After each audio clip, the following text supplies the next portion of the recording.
आज है physical world का लेक्चर नंबर 2 और हम लोग ने फिजिकल वर्ल्ड कवर कर लिया था। आज हम लोग स्टार्ट करेंगे यूनिट एंड डायमेंशन।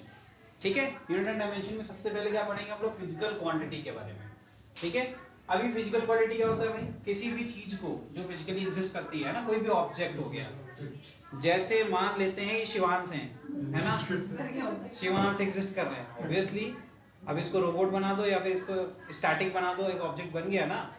लेकिन ये एक ऐसा ऑब्जेक्ट है जिसका मूड बदलता रहता है, जिसकी वजह से उसका वेट बदलता रहता है ना। खाना खाना छोड़ दिया, अब तुम लोग कहोगे मूड से वेट कैसे बदल रहा है, और वेट क्या होता है, वेट डिफाइन करो, वेट क्या होता है? मास नहीं है वो, सर जो ग्रेविटी के it is the amount of force. Link कौन लगा रहा है? Gravity due to gravitational force. ठीक है, यही होता है वेट ऑफ एनी ऑब्जेक्ट। ठीक है, चलो, all the quantity which are used to describe the laws of physics. तो जितने भी आपके फिजिकल ऑब्जेक्ट होते हैं उनके ऊपर ही लॉ ऑफ फिजिक्स लगता है। ठीक है, are known as physical quantity. अब ये क्वांटिटी बोल रहे हैं तो उसी चीज को डिफाइन करने के लिए, किसी भी ऑब्जेक्ट को डिफाइन करने के लिए, इसके एग्जिस्टेंस को डिफाइन करने के लिए तो हमें क्या चाहिए? मास।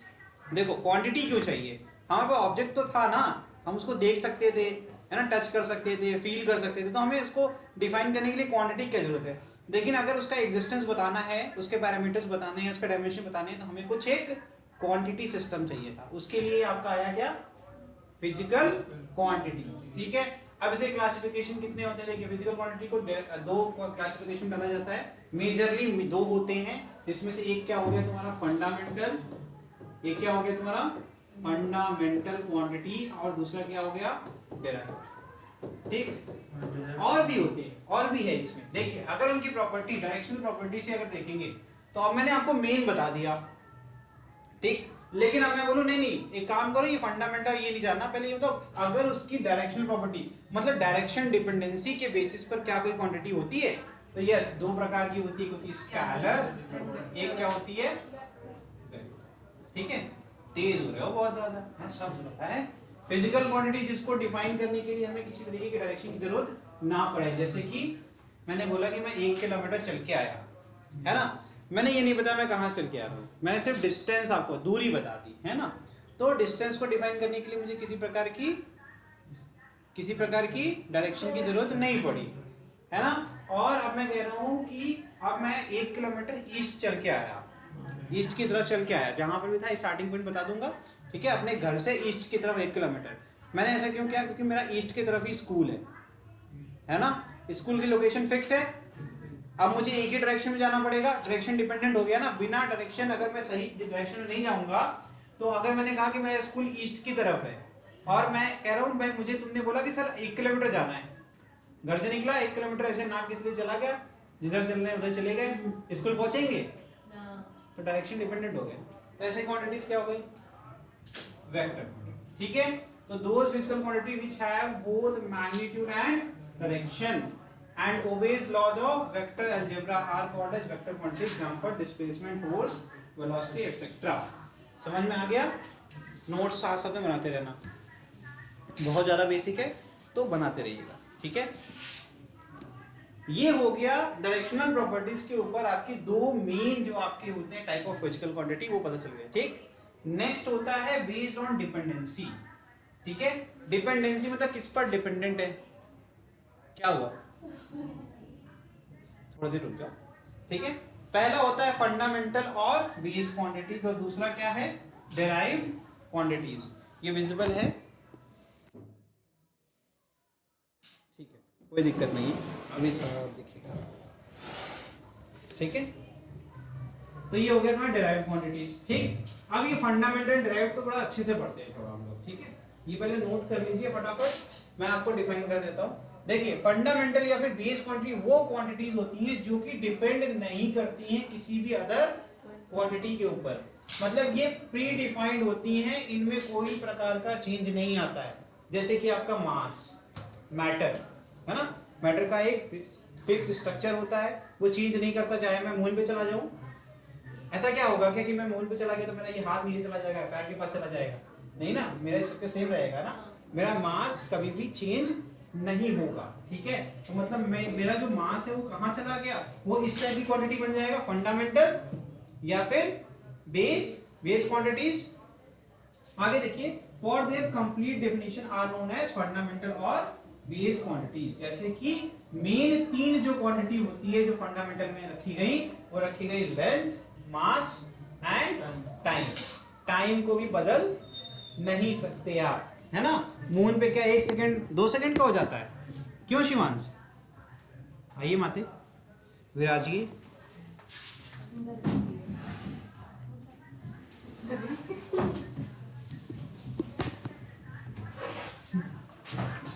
ठीक है, length, mass and time.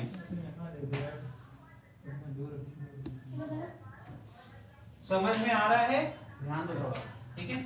Next, derived quantities क्या होती हैं? ऐसी क्वांटिटीज जो कि एक्सप्रेस कर सके हम किसकी मदद से? फंडामेंटल क्वांटिटीज की मदद से हम उसको एक्सप्रेस कर रहे हैं, ठीक है। और वो डिपेंडेंट होती है, ये डिपेंडेंट होगी। जैसे मान लो, इसका एग्जांपल बहुत आसान है, यहाँ नीचे लिखा भी हुआ है, फिर भी डिस्टेंस अपॉन टाइम। डिस्टेंस क्या हो गया आपका? लेंथ वाले पैरामीटर में चला गया, ठीक। टाइम, दोनों फंडामेंटल क्वांटिटीज हैं। याद रखना हमेशा के लिए कि डिराइव्ड क्वांटिटीज बिना फंडामेंटल के एग्जिस्ट ही नहीं कर सकते। समझ गए? मतलब अगर फंडामेंटल ना होता तो ये तो बिल्कुल ही नहीं हो सकता, पॉसिबल ही नहीं है। तो ये हमेशा डिपेंडेंट किस पर रहेंगे? फंडामेंटल पर। और ये इनका एग्जिस्टेंस आएगा किसकी वजह से? फंडामेंटल की वजह से। इनको बनाना है तो हमेशा फंडामेंटल होना चाहिए, ठीक। ऐसा कोई भी फॉर्मूला नहीं एग्जिस्ट करता जिसमें फंडामेंटल क्वांटिटीज के बिना आप डिफाइन कर दो डिराइव्ड क्वांटिटी। समझ गए? ठीक है, नोट कर लीजिए।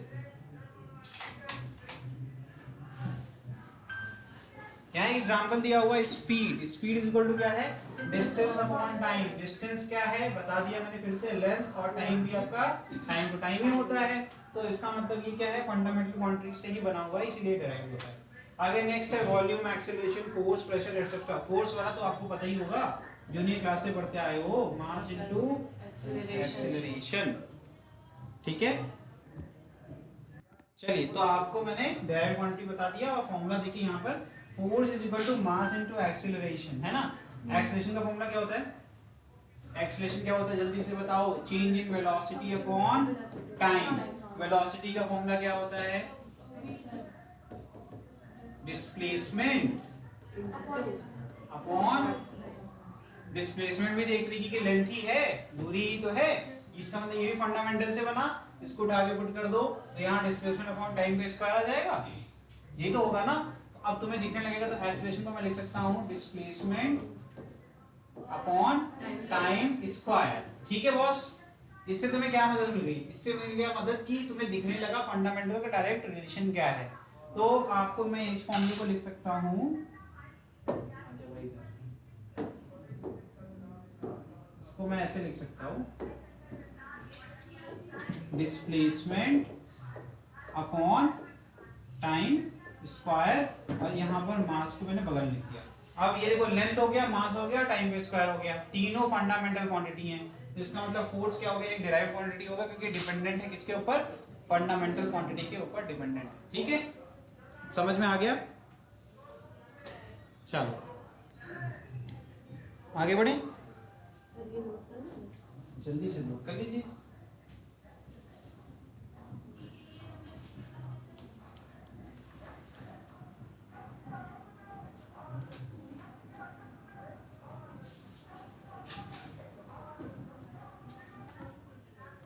चलिए, तो मैंने आपको बताया मेन आपकी दो क्वांटिटी होती है based on dependency, fundamental quantity, और दूसरी क्या होती है? डिराइव्ड क्वांटिटी, ठीक है। फंडामेंटल मतलब आपके सिर्फ तीन हो गए, मास, लेंथ, टाइम, ठीक। इन तीनों को मिलाकर जो भी बनेगा वो क्या कहलाएगा?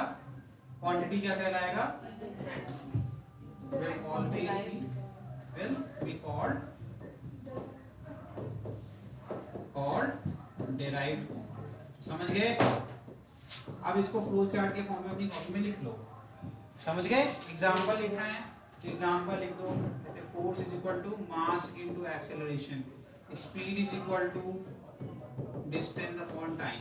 शॉर्ट नोट्स के लिए बता रहा हूँ और कुछ भी नहीं है, इसमें कुछ डेफिनेशन याद करने की खास जरूरत नहीं है, फॉर कॉम्पिटिटिव माइंडसेट की, ठीक है, ये ऑप्शनल है, आप चाहे तो लिखें नहीं तो छोड़ सकते हैं। ठीक है, ये क्या है, types of quantity based on dependency. समझ गए, इसके हेडिंग हो गया। ठीक है,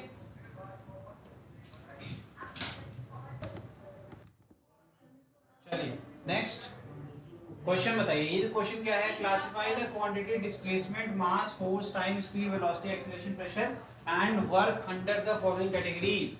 हमें कुछ नहीं करना है, ये सारी क्वांटिटीज को हमें क्या करना है, क्लासिफाई करना है। ये बताना है कि कौन कौन सी क्वांटिटी आपकी बेस क्वांटिटी है और स्केलर है। मतलब बेस मतलब जानते हो ना, फंडामेंटल। ठीक है, बेस हो गया, स्केलर हो गया, बेस हो गया, वेक्टर हो गया, डिराइव्ड हो गया, और स्केलर और डिराइव्ड वेक्टर समझ गए क्या किया, मिक्स कर दिया। मतलब हम लोगों ने 2-4 पढ़ी थी क्वांटिटी, कौन कौन सी, स्केलर, वेक्टर, और क्या पढ़ा, फंडामेंटल, डिराइव्ड। फंडामेंटल को ही क्या कहते हैं, बेस क्वांटिटी कहते हैं, राइट। तो यहाँ पर बेस लिख दिया, बस इससे कंफ्यूज मत होना। तो आपको क्या करना है, आपको ये जितनी भी क्वांटिटीज लिखी हुई हैं, इनको आपको अरेंज करना है, कितनी क्वांटिटीज आपकी ए में आती है, कितनी बी में आती है, कितनी सी में, कितनी डी में। फटाफट बताइए आंसर्स। कितना आसान क्वेश्चन है, शिवान जल्दी बताओ। ए में कितने आते हैं, मतलब कितनी क्वांटिटीज ऐसी हैं इसमें से जो कि फंडामेंटल हैं, स्केलर हैं, जल्दी से बताओ। मैं फिर से रीड कर रहा हूं, displacement, mass, force, time, speed, velocity, acceleration, pressure and work. Mass, velocity, time. Mass और वेलोसिटी बोल दिया तुमने? नहीं, सॉरी सर, टाइम और वॉल्यूम। बस यही। किसको प्रॉब्लम हुई, नहीं आया? बताओ भाई, क्या भाई, ये क्या लिखा है, फंडामेंटल लिखा हुआ है ना। फंडामेंटल में कितनी क्वांटिटी होती है भैया, मास, लेंथ, टाइम। उससे क्या कह रहा है, स्केलर। इसमें से ऐसा कौन सा है जिस पे डायरेक्शन की डिपेंडेंसी नहीं है? तो डायरेक्शन डिपेंडेंट होता है क्या मास? मास डायरेक्शन डिपेंडेंट होता है क्या? नहीं ना। स्केलर, टाइम डायरेक्शन डिपेंडेंट होता है क्या? नहीं। लेकिन उसके बाद की चीजें हम डिफाइन करने से थोड़ा सा कतराएंगे, क्यों? डिपेंड करता है डायरेक्शन पे। ठीक, नेक्स्ट सर दूसरे वाले में आएगी फोर्स, वेलोसिटी। ध्यान से, मैंने क्या बोला, बेस। ध्यान से, ध्यान से। यहाँ पर अकेले नहीं है, तुम यहाँ पर स्पीड को तो स्केलर बोल दोगे, बिकॉज सर स्पीड में डिस्टेंस होता है, डिस्टेंस कोई डायरेक्शन डिपेंडेंट नहीं होता है। बट मैं तुरंत तुम्हें एक कान के नीचे बजा दूंगा और तुम्हें कहूंगा देखो ध्यान से बेटा, तुम कहोगे हाँ सर याद आ गया, ये तो फंडामेंटल में है ही नहीं, क्योंकि मास, लेंथ और टाइम है ना। तब तुम्हारी घंटी बज जाएगी और फिर तुम सही से बताओगे। जल्दी से बताओ। डिस्प्लेसमेंट बेस होता है? नहीं सर, नहीं। हाँ पूछ रहे हैं, बताओ, सोच के बताना। डिस्प्लेसमेंट बेस होता है कि नहीं होता है? क्यों कॉन्फिडेंस नहीं हो पा रहा तुम्हारा? यहाँ पर देखो ना, बस खत्म। ठीक है, और कुछ है क्या इसमें? और कुछ नहीं है। देखो जो जो हो गया उसको उसको टिक कर देते ताकि आप कंफ्यूज ना हो। ठीक है, ये हो गया। अभी तीन को छोड़ के बचा क्या? Force, speed, velocity, acceleration, pressure and work. अब बताओ। डिराइव्ड नहीं, derived. Scalar. Derived and scalar का मतलब वो फंडामेंटल में नहीं है, अब वो फंडामेंटल से ही बने हैं, लेकिन फंडामेंटल से ही बने हैं और लेकिन फिर भी स्केलर है। एक्सेलरेशन स्केलर होता है? नहीं। अच्छा, what is the definition of acceleration? चलो बताओ। ये है मिस संस्कृति, इनका जो है यही दिमाग है। जल्दी बताइए। अरे ये तो वेक्टर हो गया है ना, और यहाँ तो स्केलर था। हाँ, जल्दी से नेक्स्ट। जल्दी कौन बताएगा? आप बताएंगे क्या? आयुषी ना? हाँ बताओ। फोर्स स्केलर होता है? मैंने कहा 2 न्यूटन का फोर्स लगाना है। 2 न्यूटन का फोर्स लगाना है, किधर लगाना है पता नहीं, तो लगा दोगे ऐसे हवा में, इधर लगा देंगे? नहीं ना। बताओ बताओ बताओ, जल्दी बताओ। अरे बहुत है यार। फोर्स, स्पीड हो गया। और कुछ है क्या इसमें? वर्क स्केलर होता है। ठीक है, ये सब 9th क्लास में पढ़ा होगा यार। 9th क्लास में एनसीईआरटी में वर्क है, पढ़ लेना। हाँ सर पढ़ा है। ठीक है, तुम भी बता दो यार एक आध, ताकि हम जा सके। जल्दी बताओ, जल्दी, अभी एक बचा हुआ है इसमें। ये सब जूनियर क्लास की चीजें हैं। P इज इक्वल टू क्या होता है, अपथ्रस्ट होता है, यहाँ फोर्स नहीं होता। ठीक है, अपथ्रस्ट इसका एक फिक्स डायरेक्शन है ना, और upon acceleration area cross section.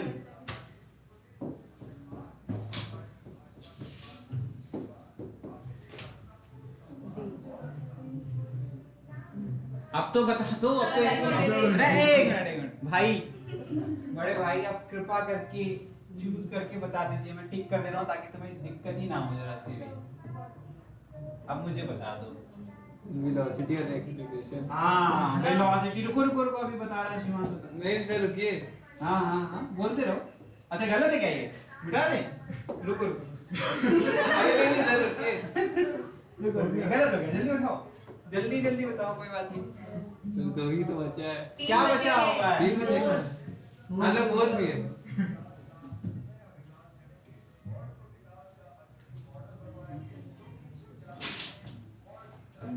Force, उसके बाद बताओ तो बेटा। हेलो हाँ, हेलो बताओ बेटा, जल्दी बताओ। फोर्स के बाद टाइम क्यों वेस्ट करो, जल्दी बताओ। अरे देख तो ले Velocity भाई, और फोर्स acceleration। वेलोसिटी एक्सीलरेशन, सीख गए कुछ? जल्दी से लिखिए। चलिए नेक्स्ट करते हैं, इसको कर लीजिए क्वेश्चन। ठीक है, तो हम लोग ने कैटेगराइज किया है, सिर्फ और कुछ भी नहीं किया। ठीक है, अब आपका फंडामेंटल क्लियर हो गया होगा, डिराइव्ड क्लियर हो गया होगा, वेक्टर स्केलर क्लियर हो गया होगा। ठीक है, ठीक है, नेक्स्ट करें।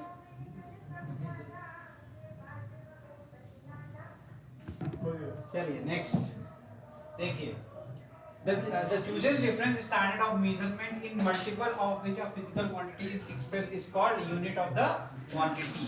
अब यहाँ क्या बोलना है, ध्यान देना, एक रेफरेंस बना दिया, मतलब किसी चीज को अगर डिफाइन करना है, फिजिकल क्वांटिटी समझ में आ गई, लेकिन अब उसका पैरामीटर क्या है। जैसे अब मैंने बोल दिया मास, ये तो क्वांटिटी है, लेकिन इसका पैरामीटर क्या है, कैसे पता चलेगा ये मास है और कितना है, ये क्वांटिटी कैसे पता चलेगा। इसको डिफाइन करने के लिए क्या करते हैं, इस पैरामीटर के लिए एक स्टैंडर्ड बना दिया, और उस मेजरमेंट को क्या कहते हैं, उस पैरामीटर को क्या कहते हैं, यूनिट ऑफ द क्वांटिटी। जैसे मास के लिए क्या क्या है, किलोग्राम, ग्राम और पाउंड। ठीक है, ये सारे क्या है, मास को मेजर करने का रेफरेंस स्टैंडर्ड मेजरमेंट है, तो कहते हैं यूनिट। क्या कहते हैं, यूनिट। तो किसी भी क्वांटिटी को डिफाइन करने के लिए ही यूज किया जाता है यूनिट। ठीक है, तो इसमें कितने टाइप यूनिट सिस्टम होते हैं, तो अब मैं इसके पीछे एक छोटी सी स्टोरी बता देता हूँ। तो होता क्या था, पहले कोई भी साइंटिफिक रिसर्च होता था, जैसे कहते हैं ना, इंडिया का जर्मनी के साथ टाई अप हो गया, कई बार सुनते हो गया ना, कहते हैं कि अपनी टेक्नोलॉजी शेयर करने जा रहे हैं। तो लेकिन अगर टेक्नोलॉजी शेयर करना है, तो टेक्नोलॉजी जो भी है वो किसी प्रकार की अगर क्वांटिटी से डिफाइन कर रहे हैं। जैसे मान लो मैंने कुछ आपको कुछ इन्वेंशन किया, ठीक है, उसमें जितने पैरामीटर हैं मैंने अपने हिसाब से बना दिए, कुछ भी बना दिया है ना। मैं पाउंड में, अगर मैं मास के रिलेटेड कुछ काम कर रहा हूँ, मैं पाउंड में सब कुछ डिफाइन कर रहा हूँ, और इंडिया वाले जानते ही नहीं है पाउंड क्या होता है, वो क्या जानते हैं, किलोग्राम जानते हैं। तो अब अगर वो अपनी टेक्नोलॉजी दे भी देंगे तो क्या मैं उसका यूटिलाइजेशन कर पाऊंगा, आंसर इज नो। ऐसे चैलेंजेस को सॉल्व करने के लिए ही बनाया गया है आपका इंटरनेशनल सिस्टम ऑफ यूनिट, जिसको ऐसा यूनिट कहते हैं, जो हम लोग बचपन से 9th क्लास से रटते हुए आ रहे हैं। हर क्वांटिटी के आगे लिखा रहता है ऐसा यूनिट ऑफ करंट, ऐसा यूनिट ऑफ फोर्स, है ना, ये लिखा रहता है। तो उसका मतलब क्या होता है वो हम लोग आज समझेंगे। ये इसीलिए बनाया गया ऐसे चैलेंजेस को ओवरकम करने के लिए। तो इनिशियली कितने होते थे, 3 सिस्टम होते थे, है ना, एफपीएस, सीजीएस और एमकेएस सिस्टम। ठीक है, हाँ, तो सीजीएस को गॉसियन सिस्टम कहते हैं बेटा, और एफपीएस को कहते हैं ब्रिटिश इंजीनियरिंग सिस्टम, और एमकेएस को एमकेएस। ठीक है, ध्यान से देखिएगा, एफपीएस में एफपीएस का मतलब क्या होता है, देखो ध्यान से समझना। ये सिस्टम किसके लिए बनाए गए थे, फंडामेंटल क्वांटिटीज के लिए बनाए गए थे, मतलब मास, लेंथ और टाइम को ही डिफाइन कर रहे हैं ये, और किसी को डिफाइन नहीं कर रहे हैं। तो अब यहाँ पर एफ का मतलब क्या होता है, एफ का मतलब हो गया फूट। ठीक है, इसका मतलब ये क्या है, ये लेंथ को रिप्रेजेंट कर रहा है। और P का मतलब क्या हो गया, पाउंड। ये किसको रिप्रेजेंट कर रहा है, मास को। और T फॉर टाइम, और ये सेकंड किसको रिप्रेजेंट कर रहा है, टाइम। ठीक है, तो देखिए ये आपका MLT हो गया। ठीक है, FPS कैसे याद करना है, फुट पाउंड सेकंड, सिंपल है। नेक्स्ट CGS में C क्या होता है, C फॉर सेंटीमीटर। ठीक है, ये किसको रिप्रेजेंट कर रहा है, लेंथ को। और ग्राम क्या हो गया, फॉर मास। एंड टाइम के लिए क्या हो गया, सेकंड। MKS में क्या हो गया, एक्चुअल में देखा जाए ये MKS को ही अपग्रेड करके क्या बना दिया गया, SI। ठीक है, अब यहाँ ध्यान देना, MKS में क्या होता है, मास को आप किसमें करते हैं, किलोग्राम में, टाइम को सेकंड में, एंड लेंथ को मीटर में। ठीक है, लेंथ को मीटर में। ये हो गए आपके यूनिट सिस्टम के बारे में इंट्रोडक्शन। ठीक है, फटाफट नोट कर लें। ठीक है, समझ में आ रहा है, ये हो गया। ठीक है, समझ में आ गया तीनों सिस्टम क्या है। चलिए कोई बात नहीं, अब SI सिस्टम पढ़ेंगे। ठीक है, तो बेसिकली इनिशियली हमने क्या बताया आपको कि किसी भी क्वांटिटी को डिफाइन करने के लिए एक रेफरेंस स्टैंडर्ड ऑफ मेजरमेंट बनाया गया, जिसको कहते हैं यूनिट ऑफ द क्वांटिटी। फिर उसमें आपकी पहले 3 सिस्टम ऑफ यूनिट क्या बनाए गए, किसके लिए बनाए गए, ये आपका है FPS, CGS और MKS। हेलो, ठीक है, तो ये यहां पर ध्यान देना, FPS मैंने क्यों बताया, मैंने आपको बताया ये जो अभी मैंने सिखाया रेफरेंस स्टैंडर्ड ऑफ मेजरमेंट है ना, इसका मतलब क्या था, किसी भी क्वांटिटी को हमें डिफाइन करना है तो कुछ पैरामीटर होने चाहिए, उसके लिए हमने क्या बना दिया, यूनिट ऑफ द क्वांटिटी। अब ये यूनिट को भी डिफाइन कर दिया किसमें, अलग अलग सिस्टम में अलग अलग तरीके से।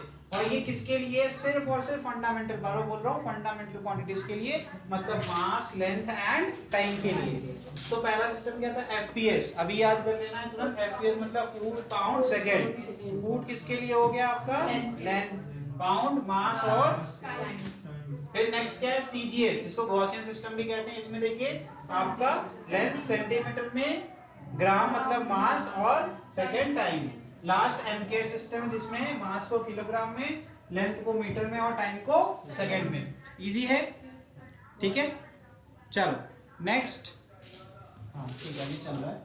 नेक्स्ट है आपका लास्ट सिस्टम है जिसको कहते हैं इंटरनेट सिस्टम ऑफ यूनिट, जो कि देखा जाए तो MKS को ही अपग्रेड किया गया है और कुछ भी नहीं किया गया है। तो ये हो गया आपका SI यूनिट ऑफ सिस्टम, जो कि आप यूज करेंगे पूरे फिजिक्स में हर जगह पर। This system is modification of MKS system, and so it is also known as rationalized MKS system. Besides the 3 base unit of MKS, 4 fundamental and 2 supplementary unit are also included in this system. मतलब क्या कर दिया, 3 तो आपके थे already और 4 और add कर दिए, टोटल कितने हो गए 7, और 2 सप्लीमेंट्री, मतलब टोटल कितने हो गए 9। सप्लीमेंट्री आपके फंडामेंटल यूनिट नहीं कहलाएंगे, ठीक है। मतलब यहां से ध्यान रखना, अभी आगे एक टॉपिक आएगा डायमेंशंस, ठीक है। डायमेंशन कुछ नहीं होता है, सिर्फ आपका रिप्रेजेंटेशन ऑफ यूनिटी होता है, ठीक। लेकिन उसमें हम सप्लीमेंट्री यूनिट को कभी भी डिफाइन नहीं करेंगे, इसीलिए इनको अलग रखा गया। जितने फंडामेंटल यूनिट है उनको आप डायमेंशन में दिखा सकते हैं, ठीक है। तो अब कितने हो गए, इसमें कितने हो गए, यहां तक तो 3 था, आसान था। यहाँ कितने हो गए, 7 हो गए, ठीक है। और वो 7 कौन कौन से होंगे, देखो ध्यान रखना, इसमें जो रिमेनिंग 4 हैं वो ऐसे क्वांटिटीज हैं जिनको मास, लेंथ और टाइम रिप्रेजेंट नहीं कर सकता था। तो मतलब इनकैपेबल हो गए हम लोग उसको डिफाइन करने के लिए। तो हमें एक नया पैरामीटर बनाना पड़ गया, वो नया पैरामीटर आपका ये, ठीक। जैसे कि टेम्परेचर को मास से कर लोगे, लेंथ से कर लोगे, नहीं कर सकते, टाइम से नहीं कर सकते, इसीलिए उसके लिए अलग एक फंडामेंटल क्वांटिटी बना दी, और उसकी यूनिट है, तो क्वांटिटी हो गई टेम्परेचर और यूनिट हो गई केल्विन। ऐसा यूनिट क्या हो गई, केल्विन, और इसका सिंबल क्या हो गया, कैपिटल के। डिग्री सेल्सियस आपका ऐसा यूनिट नहीं होता, वो होता है प्रैक्टिकल यूनिट ऑफ टेम्परेचर, ठीक है। नेक्स्ट हो गया इलेक्ट्रिक करंट। तो जब करंट का इन्वेंशन हुआ तो पता चला कि करंट को भी मास, लेंथ, टाइम से रिप्रेजेंट नहीं कर सकते हैं, तो इसका मतलब उसके लिए एक नया क्वांटिटी इंट्रोड्यूस करना पड़ गया। तो वहां पर आपका करंट क्वांटिटी हो गया, और यूनिट क्या हो गई, एम्पियर, सिंबल क्या हो गया, कैपिटल टी। नेक्स्ट है आपका ल्यूमिनस इंटेंसिटी, ये तो सुना ही नहीं होगा, सुना है सर, ये वाला था इलेक्ट्रिक में कैंडेला कुछ करके। हाँ, तो ये होता क्या है, आता है, पूछा रहता है क्या मैंने रट कर लिखाया था एग्जाम में, मुझे इतना याद है सर, अभी नहीं पता। ठीक है, कोई बात नहीं। जैसे क्लासरूम में उजाला है, जैसे एक चीज देखो, क्रिकेट जब होता है तो एक लाइट मीटर लेके आते हैं। कभी देखो अंपायर लोग लेके आते हैं, विकेट के ऊपर रख देते हैं, कहते हैं कि रोशनी कम हो गई, विकेट बंद करो, बॉल नहीं दिखेगी, विजिबिलिटी बहुत लो है। ठीक है, आप ल्यूमिनस इंटेंसिटी ही चेक करते हैं। ठीक है, और स्क्रीन क्या होती है? कैंडेला। रिप्रेजेंट कैसे करते हैं? समझ में आ गया?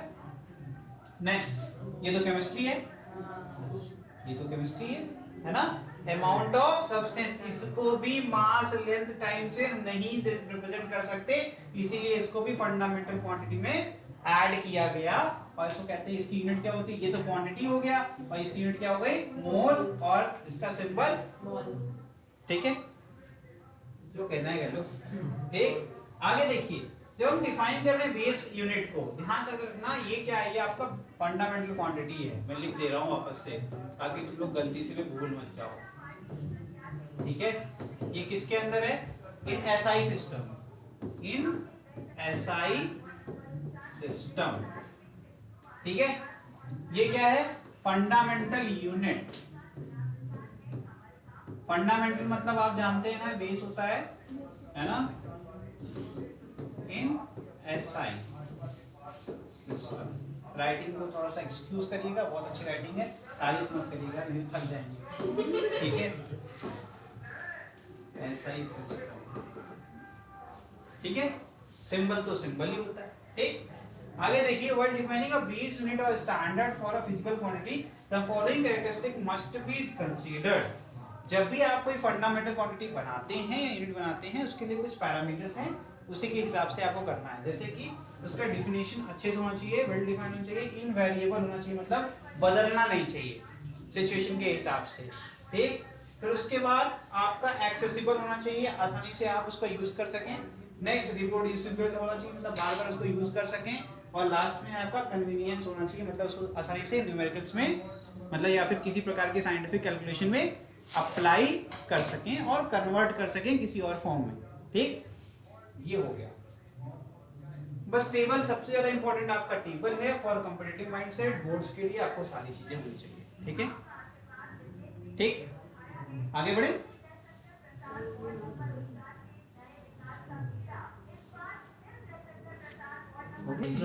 चलो, अच्छा, क्वेश्चन है mx²/t+2। ठीक है, x क्या हो गया? वेरिएबल। वेरिएबल या लेंथ कह सकते हैं, लेंथ को ही रिप्रेजेंट करने के लिए यूज करते हैं। t क्या है? टाइम, ऑलरेडी बता दिया। m क्या है? मास। मास का यूनिट क्या होगा? किलोग्राम। मतलब ये मीटर, अगर ऐसा ही बोल रहे हैं तो हमेशा लेंथ को मीटर में ले सकते हैं ना, ऑलरेडी लिखा हुआ है, देखो सामने। तो मीटर का स्क्वायर हो गया अपॉन सेकेंड। बोलो, तुम बोलो, गलत ही बोलो। सेकेंड, मैं यही इसी का मैंने t+2 दिया है, आपकी गलती नहीं है, सबकी गलती है, सब यही करेंगे। लेकिन थोड़ा दिमाग लगाओ, ये टाइम है, टाइम में +2 कर रहा है, मतलब ये फॉर्मूला रहा होगा ना, ये इक्वेशन है, तो उससे क्या फर्क पड़ जाएगा? अगर मैं t की वैल्यू 1 सेकंड पुट करी तो 1 + 2 3 सेकंड हो जाएगा, रहेगा तो सेकंड ही ना। सेकंड +2 कैसे बन जाएगा? ठीक है, आप सही बोल रही थी, हम गलत बोल रहे थे। ठीक है, किलोग्राम मीटर स्क्वायर पर सेकेंड। हाँ भाई, आ जाए क्लास में, अब तुम्हारे पास आ रहे हो। ठीक है, तो ये हो गया। अब मैंने देखो तुरंत एप्लीकेशंस का सिखा दिया, कैसे यूज करेंगे। यूनिट कभी याद नहीं करनी है, याद रखना ये बात। यूनिट ऑटोमेटिकली बन जाएगी। हमेशा क्या याद करना है? फॉर्मूला। फॉर्मूला भी याद नहीं करना, डिराइव करना है। डिराइव कर लेंगे तो कंसेप्ट क्लियर है, तो कर लेंगे। ठीक, नेक्स्ट, अब यही जो फंडामेंटल क्वांटिटीज थी, वहीं से आ गया आपका फंडामेंटल यूनिट। मतलब जितनी भी यूनिट फंडामेंटल क्वांटिटीज की होती है, उसी को फंडामेंटल यूनिट बोल सकते हैं या फिर बेस यूनिट बोल सकते हैं। डिराइव्ड यूनिट क्या होती है? जितनी यूनिट डिराइव्ड क्वांटिटी की होती होंगी, वो सारी डिराइव्ड यूनिट हो गई। क्यों? क्योंकि उसमें कोई ना कोई फंडामेंटल यूनिट यूज करना पड़ता होगा। जैसे कि इसकी यूनिट आप खुद बताएंगे, अभी आप लोग बहुत तेज हैं। Force is equal to mass into acceleration. इसकी आपको क्या बतानी है? यूनिट। जल्दी बताओ, ऐसा यूनिट। हाँ भाई बताओ। लड़का कह रही है कि हम तो अभी तक बचे हुए थे, हमको मास पकड़ लिए सर। मास को क्या लिखेंगे? ऐसा ही मास की सर केजी लिखेंगे। किलोग्राम हो गया, ठीक है। और सर एक्सीलरेशन की डिस्टेंस अपॉन टाइम होता है, डिस्टेंस अपॉन टाइम होता है दस सेकंड, एक्सीलरेशन। 10 सेकंड। नहीं, रुको जरा, रुको। सर डिस्प्लेसमेंट संस्कृति नाम है इनका, और ये है बहुत बड़ी इंटेलिजेंट, और इन्होंने बता दिया डिस्टेंस अपॉन टाइम एक्सीलरेशन होता है, और स्पीड जो है नाराज हो गया, और हम ये कह रहा हम क्या करें। सर वो गलती से बोले, उन्होंने डी से ना, गलती का मौका नहीं मिलता। अब बताओ फिर एक्सीलरेशन कहाँ जाएगा, वो डिस्टेंस अपॉन टाइम। ठीक है, अब तुम फिर से सोचो एक्सीलरेशन क्या है। Acceleration, displacement upon time. Very good, acceleration is equal to displacement upon time. Einstein साहब जो है दोबारा आत्महत्या करते हुए दिखे, और ये वेलोसिटी था। अब वेलोसिटी कह रहा मैं क्या करूं, छोड़ दूं। अब कुछ और बचा हो तो बता दो। अच्छा मैं बताऊं, डिस्प्लेसमेंट अपॉन टाइम स्क्वायर। पीछे से बोल रही है। तो बता रही स्क्वायर हो जाएगा। नहीं उसने बोला डिस्प्लेसमेंट अपॉन टाइम स्क्वायर।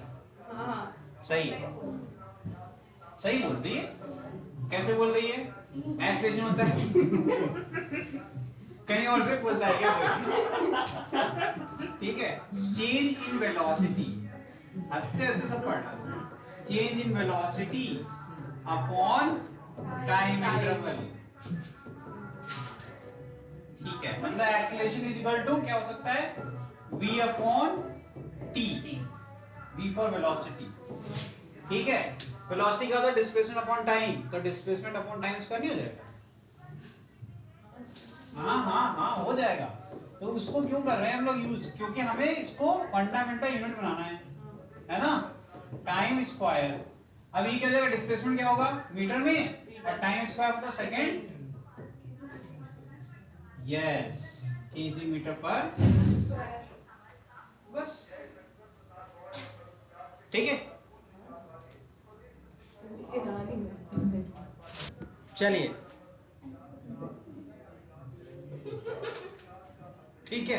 चलो देखो भाई हम कहाँ थे, ये समझ में आ गया इतना। देखिए आपने खुद से इसका यूनिट बना लिया। ठीक है, तो यही होता है आपका डेरिवेटिव। मतलब अब जो यूनिट बनाया देखो ध्यान से, इसमें जितने भी यूनिट हैं सारे के सारे फंडामेंटल है कि नहीं है। किलोग्राम फंडामेंटल, मीटर फंडामेंटल और सेकंड। ठीक है, तो डेराइव्ड क्वांटिटी जैसे होती थी, डेराइव्ड क्वांटिटी क्या होती थी, जो भी क्वांटिटी होगी वो फंडामेंटल क्वांटिटी से बनी होगी। उसी तरीके से डेराइव्ड यूनिट क्या होगी, जो भी यूनिट होगी वो आपकी फंडामेंटल यूनिट की मदद से ही बनेगी। ठीक है, अलग ही सिस्टम है। चलिए, यूनिट ऑफ स्पीड क्या होगा, unit of distance upon unit of time. Simple है। क्या बच्चों वाला सवाल है, कुछ कॉम्प्लिकेटेड देना आप लोग कह रहे हैं। ठीक है, रुको, सर हमने नहीं बोला, हम समझ जाते हैं आपकी जो अंतरात्मा की आवाज है, तो हमारे तक आ रही चीज क्या आप कहते हैं। वो आप लोग कब से चिल्ला रहे हैं सर, क्या आसान आसान पढ़ा रहे हो, थोड़ा कठिन करो, है ना। हम लोग का स्टैंडर्ड अच्छा है और खराब कर रहे हो। ठीक है, शुरू करते हैं। लग रहा था कि कुछ आता है लेकिन चलिए सप्लीमेंट्री यूनिट पढ़ेंगे और सबको एक साथ पूछेंगे। ठीक है, in international system of unit two supplementary units are also defined, जिसको कहते हैं रेडियन और प्लेन एंगल होता है और स्टेरेडियन। स्टेरेडियन का तो सॉलिड एंगल क्या होता है यार, ये सॉलिड एंगल क्या चक्कर है। स्टेट रेडियन आर स्क्वायर से किससे, नहीं सर कुछ नहीं सर, ये इसका डिनोशन है, स्मॉल एस और आर। ठीक है, और ये आपका हो गया रेडियन, किसी भी प्लेन का एंगल। जैसे मान लो ऐसे एक प्लेन है, ये क्या हो गया, ये थीटा, ये क्या होगा, इसकी असाइनमेंट क्या होती है, रेडियन। ये मैंने बेसिक मैथ में ही आपको पढ़ा दिया था, है ना। ये वाली चीज जो है सॉलिड एंगल, ये इंपॉर्टेंट है, इसके बारे में बताओ। सॉलिड एंगल क्या होता है, क्लोज एंगल, पढ़ के बताओ। One steady is the solid angle subtended at the center of a sphere by that surface. Sir जो मतलब कि लाइक स्क्वायर ले लिया है, स्फीयर ले लिया, उसके जो अंदर है, इसके अंदर क्या है, सर वो उसके अंदर, सर मुझे आता है लेकिन मैं बोल नहीं पाऊंगा। हाँ तो हमें बोल दे। One steady is the solid angle subtended at the center of a sphere by that surface of the sphere which is, ध्यान से देखना, which is equal in area to the square of the radius of the sphere। तो अब जो surface हम use करेंगे उसकी जो एरिया होगी, अगर रेडियस, स्फीयर का जो रेडियस है उसका स्क्वायर करेंगे उसके बराबर होना चाहिए, तो उस एंगल को क्या कहते हैं? नहीं पच रहा। नहीं मैं तो बता रही हूँ, जब आप r का स्क्वायर कर देंगे तो डायमीटर हो जाएगा। डायमीटर हो जाएगा कि 2r कर देंगे तो डायमीटर होगा। 2r तो नई चीजें, लेकिन ये है निंजा टेक्निक। क्यों नहीं आएगा? आ रहे हैं अभी आपके पास, आ जाए। फिर क्या सर हम बहुत देर से बैठे हुए हैं, हमसे पूछा नहीं आपने, चीटिंग कर रहे हैं। क्योंकि अभी जस्ट मुझे सीखने को मिला है कि अगर r स्क्वायर करेंगे तो हमें डायमीटर मिल जाएगा। तो आज से जो है, आज सब हम नई फिजिक्स सीख के यहाँ से जाएंगे, ठीक है। और यहाँ पर सारे जो है पीएचडी होल्डर बैठे हैं, ठीक। ये आपका सेंटर को रिप्रेजेंट कर रहा है और कुछ नहीं है इसका मतलब। अच्छा, आप जो कह रहे हैं ध्यान से देखना, किसी भी सरफेस को, कोई भी सरफेस ले ले, सरफेस मतलब ऐसा कुछ है ना, यही है सरफेस आपका। इसका जो सरफेस का एरिया होगा वो कितना होना चाहिए? r स्क्वायर के बराबर। और ये जो एंगल बनाएगा सेंटर पे, मान लो ऐसे कट कर दिया, मतलब आपको, रुको, जगह ही जगह यार, इतना बड़ा सर्कल है ना, ये सर्कल नहीं है, स्फीयर। ध्यान से देखना, इसमें प्रॉब्लम है बहुत। 2D है इसलिए प्रॉब्लम है, ठीक है। 2D है इसलिए प्रॉब्लम है क्योंकि आप इमेजिन, आपको बहुत कुछ करना पड़ेगा। आपको समझना ये आधी कटोरी बाहर की तरफ है। कटोरी लेके आया करो यार, ऐसे लगा देंगे तुम्हें दिख जाएगा, है ना। चलो, उसी मैगी वैगी मत खा के। अब देखो ध्यान से,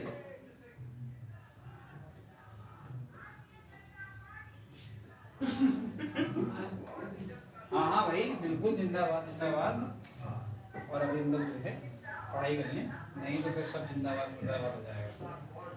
चलो, ये जो कट कर दिया, इमेजिन क्या करना है, देखो ये आपका सरफेस है, कहाँ से पास हो रहा है? ध्यान दो, कटोरी से। सेंटर से। हाँ, कटोरी से जा रहा है, लेकिन सेंटर से होके जा रहा है, ठीक।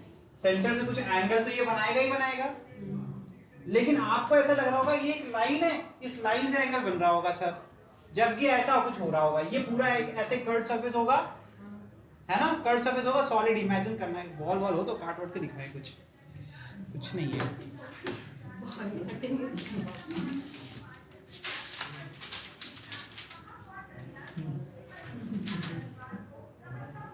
क्या लिखा हुआ है इस पे?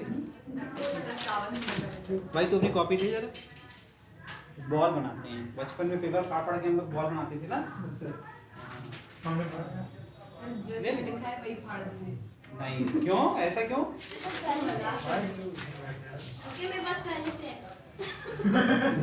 बॉल है, बॉल। पेपर दे दो भैया। पेपर नहीं, हो गया चिराग। ले ले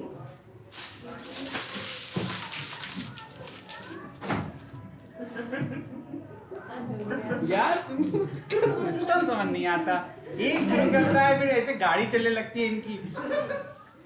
ये क्या तरीका है?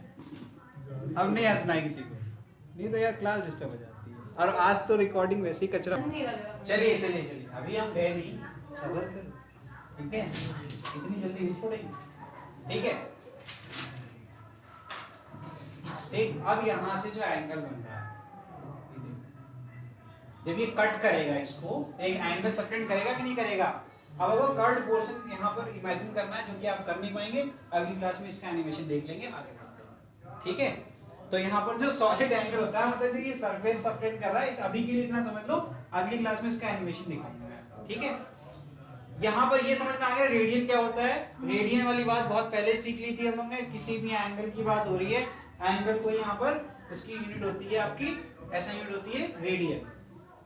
प्रैक्टिकल यूनिट क्या होती है? Due to fixed sizes. देखो ध्यान से, यहाँ पर due to fixed size of SI unit, some practical unit are also defined for both fundamental and derived quantity. जैसे लाइट ईयर, ये क्या है? प्रैक्टिकल यूनिट है डिस्टेंस की। लाइट ईयर पता है आपको? जैसे कोई प्लैनेट्स होते हैं या फिर कोई भी यूनिवर्स में आपका कोई भी प्लैनेट है, टेरेस्ट्रियल ऑब्जेक्ट है, तो उसकी डिस्टेंस को मेजर करने के लिए यूज किया जाता है लाइट ईयर, ठीक है। आगे देखिए, हॉर्स पावर क्या होता है बताइए? ट्रैक्टर पे लिखा होता है, ट्रैक्टर पे लिखा होता है ना 10 हॉर्स पावर। या फिर कोई भी कार का स्पेसिफिकेशन देखो, स्पीड से चलेगी। नहीं, पावर, इसकी पावर कितनी कैपेसिटी है इसकी, ठीक है। आगे देखिए, लोड को वर्क करने के लिए, जैसे लोड क्या हो गया, आप पैसेंजर ही तो लोड होता है ना। जैसे आप 1 टन का कोई अगर बैठा हुआ है ना या फिर क्यों नहीं हो सकता, 100 किलो तो नॉर्मल है ना, 100 किलो तो हर्षित है ना। हाँ, तो मतलब वेट की बात हो रही है, आप कोई लोड मतलब घर पे लेके आ रहे हो है ना, कुछ सामान वामान भर के कार में लेके आ रहे हो है ना, तो इस तरीके की चीजें, तो आपको वहां पे हॉर्स पावर की जरूरत होती है। जितना ज्यादा होगा उतनी आसानी से आप उस चीज को आप आसानी से ब्रिंग कर सकते हैं या उसको वर्क कर सकते हैं। आगे देखिए, प्रैक्टिकल यूनिट मे और may not belong to particular system of unit but can be expressed in any system of unit. याद रखना, ये सारे सिस्टम में आप यूज कर सकते हैं, ठीक है, चाहे सीजीएस में हो, एमकेएस में हो या फिर एफपीएस में, आप ये भी यूज कर सकते हो। 1 mile is equal to 1.6 kilometre, ठीक, 1.6 into 10 to power 3 में कर देंगे तो अभी क्या किलोमीटर को कन्वर्ट किया मीटर, 1 किलोमीटर में होता है 1000 मीटर, मीटर, ठीक है, सेंटीमीटर कर देंगे तो क्या हो जाएगा, 1 मीटर में होता है 100 सेंटीमीटर। तो 1 किलोमीटर में कितना हो गया, सेंटीमीटर कितना हो गया, 5 0 लगेगा, 5 जीरो लगेगा, 10 की पावर 10 की पावर 5। ठीक है। चलिए, improper unit क्या होता है, these are unit which are not of the same nature as that of the physical quantity for which they are used. Example, kilogram weight is an improper unit of weight. Here kilogram is a unit of mass but it is used to measure the weight, that is force, ठीक है। इसीलिए आगे देखिए, type of physical quantity आपको clear हो गया है, ये इसका कंक्लूजन है और एक जगह पर लिखा हुआ है, ये मुझे पढ़ाना नहीं है, ये सिर्फ आपकी नोट्स पे है, ठीक है, जितना सब पढ़ा उसके एक टैबलेट फॉर्म में आपको मिल गया, ठीक है।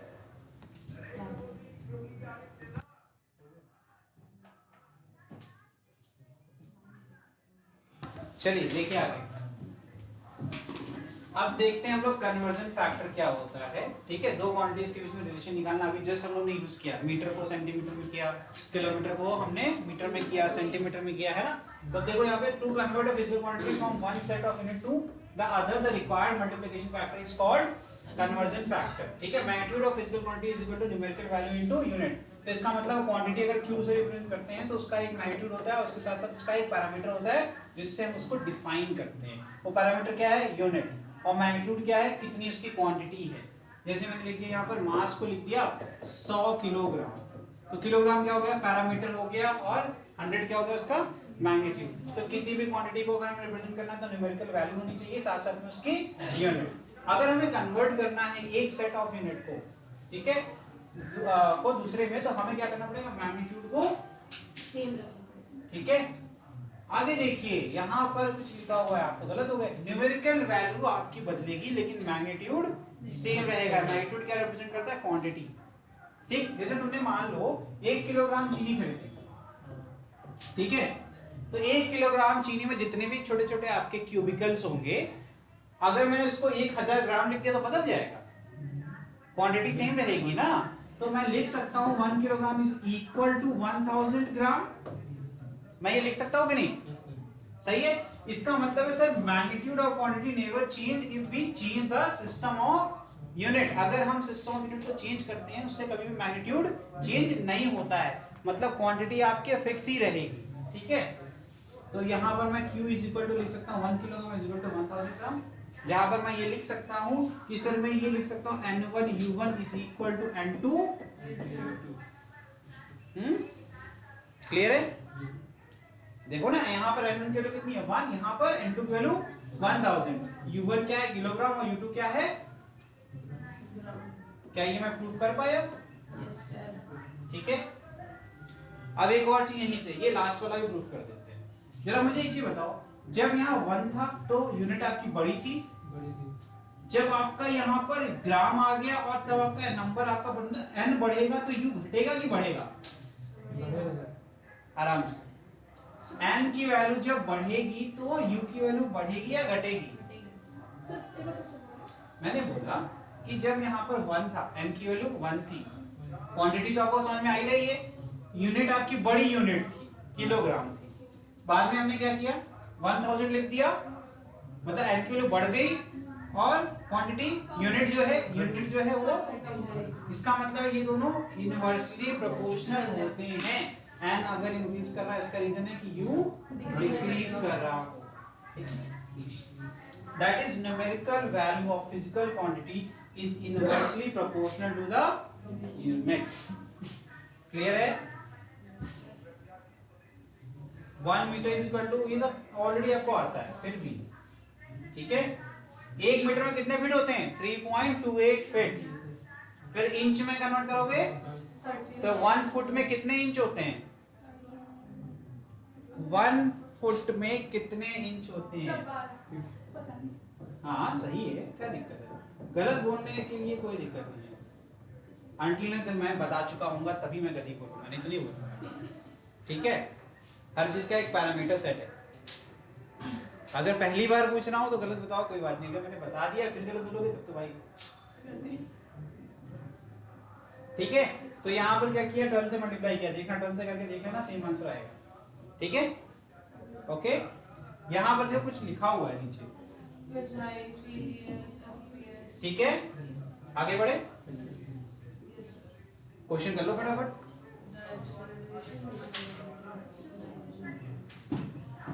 क्या है, the acceleration due to gravity is 9.8 metre per second, give its value in foot per second square. तो कन्वर्जन फैक्टर यूज करना पड़ेगा 9.8 metre per second square. This is my n1, this is my u1। I have to find n2 and I have u2, that is foot per second square, या फिर s लिखते हैं। ठीक है boss, clear है। तो n2 इज इक्वल टू क्या आ जाएगा 9.8 फिर metre per second square into second square upon foot.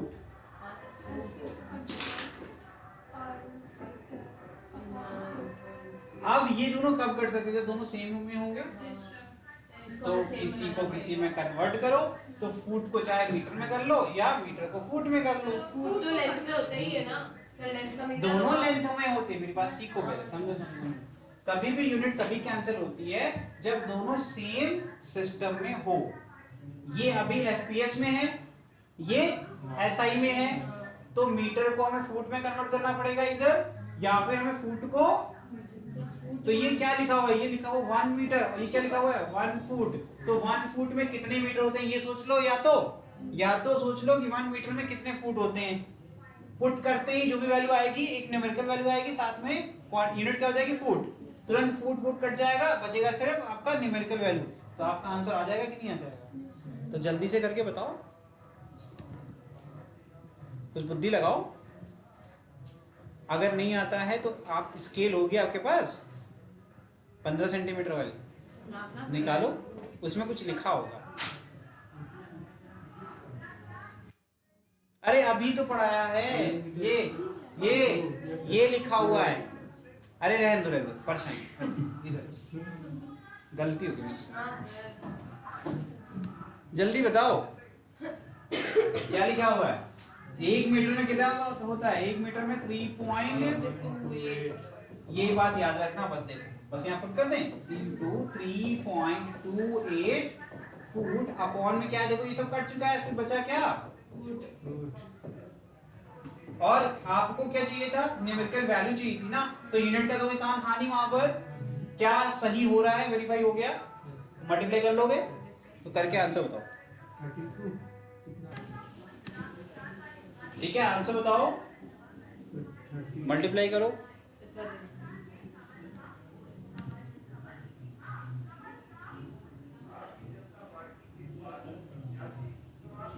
Sir 321.44 हाँ 32 पॉइंट चीटिंग कर रहा है, नहीं सर हम चीटिंग कर रहा है, चीटिंग। 0.144 फुट क्यों नहीं दूंगा मैं, वैल्यू है ना ये तो।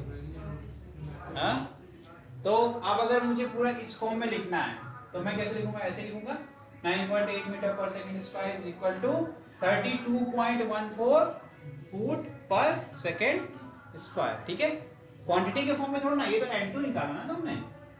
ठीक है, इसको लिख सकते हैं अप्रोक्सीमेटली इक्वल टू 32।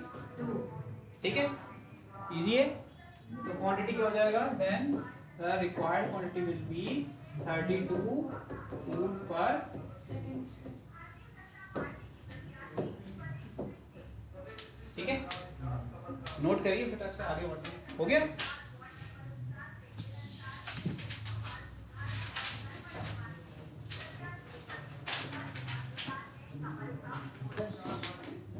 तो ये हो गया आपका आंसर। आज के लिए इतना ही, अब लोग मिलेंगे अगले क्लास में। तब तक